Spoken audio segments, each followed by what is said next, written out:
Olá, seja bem-vindo ao Radar da Royal Rural de hoje. Eu sou Ronaldo Fernandes, aqui de Londres, hoje 17 de março, quinta-feira, e vamos às notícias que vão movimentar o nosso mercado. Primeiro a gente já começa falando um pouco de fake news. A guerra traz consigo, é uma frase que está sendo bastante repetida nos jornais, que a primeira vítima com a guerra é a verdade. E ontem houveram várias declarações de que já estava próximo de um cessar-fogo, de que a guerra estaria pronta para acabar, enquanto o presidente Volodymyr Zelensky estava dando depoimento no Congresso dos Estados Unidos dizendo justamente o contrário, mostrando imagens de bombardeio, dizendo que estava acontecendo, que as situações podiam se agravar, pedindo ajuda, pedindo para fechar o espaço aéreo, e o mercado respondeu a essa mensagem de que a guerra poderia estar acabando e não de que a guerra está se intensificando. Então, com isso, muitas das ações tiveram queda, outras que estavam caindo começaram a subir, mas a guerra, infelizmente, continua. Muito se falou ontem sobre o ataque ao teatro. Para o mercado, ele não poderia estar representando, não era um lugar, uma geografia importante do ponto de vista do mercado, mas simbolicamente foi um marco para essa guerra. Ataques ao teatro. Nesse teatro, estava escrito do lado de fora, crianças. Se estima que lá dentro tinha mais de 1.000 mulheres e crianças, porque era justamente um ponto de refúgio, era um lugar para as pessoas procurarem abrigo. Alguns funcionários da prefeitura disseram que lá tinha um abrigo antibomba, que as pessoas se refugiaram dentro dele e que houveram ferimentos, mas até agora não se sabe se houveram mortos. O que se diz é que a grande parte saiu bem. Não foi ferida, não foi morta, mas é um ataque a um teatro, as imagens são impressionantes, que havia mais de 1.000 pessoas refugiadas. Isso, de certa forma, é importante porque é muito simbólico. A Rússia está atacando literalmente pontos de civis. Um teatro não é nenhum ponto militar, não havia nenhum indício da inteligência de que ali havia munição, de que ali havia armamento, de que ali era um abrigo militar, mas era um abrigo civil. Isso marca essa guerra, porque é uma carnificina, passa a ser visto como isso. Nós tivemos a fala do presidente Joe Biden, que repercutiu bastante, o Kremlin respondeu a essa fala. Ele estava ali numa coletiva de imprensa e um repórter tinha perguntado para ele se ele tinha o Putin como criminoso de guerra. Ele fala não, e vai embora. Depois ele volta e fala, você falou o quê? Que ele era um criminoso de guerra? Sim, ele é um criminoso de guerra. E essa fala repercutiu porque a Rússia estava insistindo que ela estava pronta para sentar, para ter uma relação diplomática, para conversar, embora as ações dela são totalmente o contrário do que ela estava dizendo. E aí, no meio disso tudo, o presidente Joe Biden vai lá e chama o Putin de criminoso de guerra. E o Kremlin respondeu, o governo da Rússia respondeu, disse que isso é uma fala inaceitável e imperdoável, disse que os Estados Unidos estão matando bastante gente aí ao redor do mundo já faz anos e ninguém se fala nisso. Isso foi logo após também do presidente Joe Biden anunciar aquele pacote novo de 800 milhões de dólares para o auxílio para a Ucrânia. O Reino Unido também deu declarações sobre proteger ali o seu espaço aéreo e a Polônia, porque a guerra está saindo ou tem risco de sair ali das fronteiras da Ucrânia. Está saindo, eu falo, está chegando perto ali de sair das fronteiras da Ucrânia. A OTAN movimentou tropas que estão ao norte da Rússia, que estão ali na Noruega, na Finlândia e na Suécia. E o Kremlin até diz qual que é a intenção deles, qual mensagem que eles querem passar, colocando tropas da OTAN nas portas ao norte da Rússia. E o OTAN responde que isso é apenas uma proteção caso a guerra saia das fronteiras da Ucrânia, chegue em algum país, sobretudo ali a Polônia, que está bem de divisa com a Ucrânia. Caso chegue ali, a OTAN já tem que estar pronta, ela não pode esperar cair um míssil em algum país da OTAN para ela começar a se mobilizar. Então já tem essa mobilização da OTAN. Olha só que ponto que nós chegamos, é cada vez mais tenso. Nós já temos mobilização da OTAN, dos países vizinhos ali com a Rússia, caso a guerra saia dos níveis da fronteira com a Ucrânia. E qual que é o risco disso acontecer? Intencionalmente, aparentemente o risco é zero. Não há intenção da Rússia, até o momento ela não mostrou isso, de sair das fronteiras da Ucrânia. Pelo contrário, até o momento o que se parece que a intenção é de que se finalize isso. Mas qualquer erro de cálculo, algum tanque, algum míssil que caia dentro da Polônia, já seria um ataque à OTAN. Então os Estados Unidos está um momento de muita tensão, né? E já está pronto com isso. A China está em Lviv, um representante da China está em Lviv, Esse foi um vídeo apresentado no Congresso dos Estados Unidos, no discurso do presidente Volodymyr Zelensky, e a China respondeu ontem, enquanto ele estava lá discursando, a uma série de ações que a gente está vendo ao longo da semana. Ações não, acusações. Os Estados Unidos está dizendo que a China está apoiando a Rússia nisso, que a Rússia pediu auxílio para a China, tanto econômico, tanto militar. Os Estados Unidos pediu para a China não comprar os produtos da Rússia, porque a Rússia está dizendo assim, se vocês me sancionarem, beleza, não querem comprar os meus produtos, eu vou vender tudo para a China. E aí a China deu uma resposta importante ontem, enquanto ela estava lá, um representante lá em Lviv, conversando com o governador de Lviv. Ele disse, olha, a China nunca vai atacar a Ucrânia, nós não vamos mandar apoio para a Rússia. Nós vamos ficar aqui, inclusive, nós estamos preparando uma ajuda econômica para a Ucrânia. E essa foi uma resposta importante dentre tantos boatos, tanta repercussão de que a China estaria apoiando a Rússia. E isso foi colocado em diversas vezes pela inteligência dos Estados Unidos e de fato parecia mesmo. Se a China não estava se posicionando contra esse conflito, ela até falava que não podia chamar de guerra também, ela dizia que a Rússia tinha o direito dela de se defender e agora eles tomaram essa posição, até porque sob ameaças também de sanções dos Estados Unidos, eles estão vendo o que a Rússia está enfrentando. Um outro ponto, e esse é extremamente importante, ontem foi divulgado de que, rodou bastante na mídia, de que um relatório de grande progresso nas negociações estava avançando e de que um cessar-fogo e de que uma paz estaria próxima. Na verdade, o que aconteceu foi que a Rússia simplesmente fez um decreto, oficializou que ela queria aquelas coisas que ela sempre estava falando na TV, sempre algum representante falava na internet ou na televisão, e ela só colocou aquilo oficial, no estatuto do país, vamos chamar assim. E aí hoje o Kremlin veio dizer, olha, o relatório de grande progresso das negociações está errado. Não tem esse avanço que foi colocado ontem, até porque a Ucrânia falou, nós não vamos ceder regiões para vocês. A Crimeia, que foi tomada pela Rússia em 2014, até hoje a ONU não reconhece ela como território russo, reconhece como território da Ucrânia.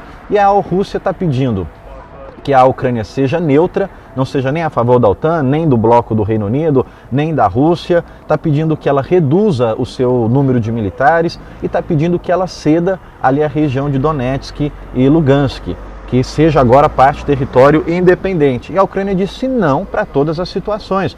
Não vamos nos colocar como uma nação neutra, não vamos ceder parte nenhuma do território para vocês e nem, muito menos, vamos reduzir a nossa força militar. Então foi isso que foi colocado ontem, como se a Ucrânia estivesse cedendo a esses pedidos da Rússia. Nós temos imagens que são arrasadoras, imagens assim que são não tem outra palavra a não ser cortar o coração. Esse vídeo que você está vendo agora é uma mãe que recebe a notícia de que seu filho é um soldado ucraniano, foi morto, e é de fato imperdoável. Uma atitude dessa e essa é uma mãe, existem várias mães que estão passando por essa situação. Já é o 22º dia da guerra. A ONU aponta que são mais de 3,1 milhões de refugiados, quase 2 milhões já foram ali para a Polônia. O Zelensky pediu para o chanceler alemão, Olaf Scholz, que derrube o muro. Esse muro que ele está falando é aquele Nord Stream 2, que nós falamos aqui diversas vezes no radar. E ele fala, derrube o muro entre a paz e o conflito na Europa. Corte as suas relações econômicas com a Rússia. E a Rússia prometeu criar mais 9 corredores humanitários, embora está aparecendo em diversas mídias, tanto na mídia ucraniana como ao redor do mundo, que a Rússia está atacando civis mesmo nos corredores. Aquela notícia que ficou famosa, que correu bastante, 10 pessoas na fila para esperar o pão. E aí a Rússia foi lá e atacou esses civis, aquela imagem daquele tanque sozinho, um cidadão do outro lado da rua e um tanque do outro lado, um tanque atira em uma pessoa, totalmente desumano, muito desumano, não tem explicação, não tem justificativa. E essas imagens estão causando comoção e movimento humanitário em todas as nações, então está ficando cada vez mais apertado o isolamento da Rússia. E o presidente Volodymyr Zelensky está insistindo, pedindo que feche o espaço aéreo da Ucrânia, que a OTAN vai lá e feche o espaço aéreo da Ucrânia, e seria isso declarar guerra a Terceira Guerra Mundial, caso a OTAN realmente faça isso. E agora ele pede para que a Alemanha corte as relações comerciais, derrube esse muro. Inaugurar esse Nord Stream 2 vai ser ruim para a Ucrânia vai perder em tributação e também isola a Ucrânia economicamente, corta as relações da Rússia e da Ucrânia. Na verdade, o que a Ucrânia está colocando é: nós queremos nem retaliação, nós queremos só que pare isso e a nossa vida possa seguir normal e a gente seja uma nação independente, protegida, que a Rússia não fique aqui no nosso cangote, que a gente tenha liberdade de entrar no bloco europeu se assim pudermos, de entrar na OTAN se assim pudermos, mas que não seja uma determinação russa. Essa guerra, ela não está longe de acabar, no sentido de que eles disseram que a Rússia só tem recursos até maio, mas ela também não está tão próxima de se finalizar como estava apontando ontem. Ainda vamos ter pelo menos mais 1 ou 2 semanas de conflito estendido, os bombardeios estão seguindo. Do outro lado da economia, nós tivemos ontem a dobradinha de juros, né?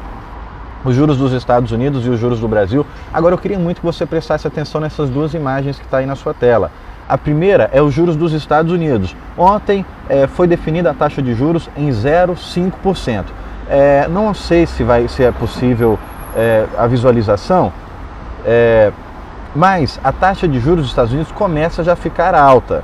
Ali desde 2018, que a taxa só vem caindo, permanece numa estabilidade e agora começa um piquezinho mais forte. No Brasil, da mesma forma, a gente tinha caindo bastante de 2018 até 2020, 2021 e agora a taxa do Brasil começa a ficar mais alta. O que é o perigo dessas taxas altas? É a moeda ficar mais cara. Para você entender de uma forma bem didática, para que um país aumenta a sua taxa de juros? Para controlar a inflação. Como é que ela faz isso? O que é a inflação? A inflação é o poder de compra cada vez mais reduzido.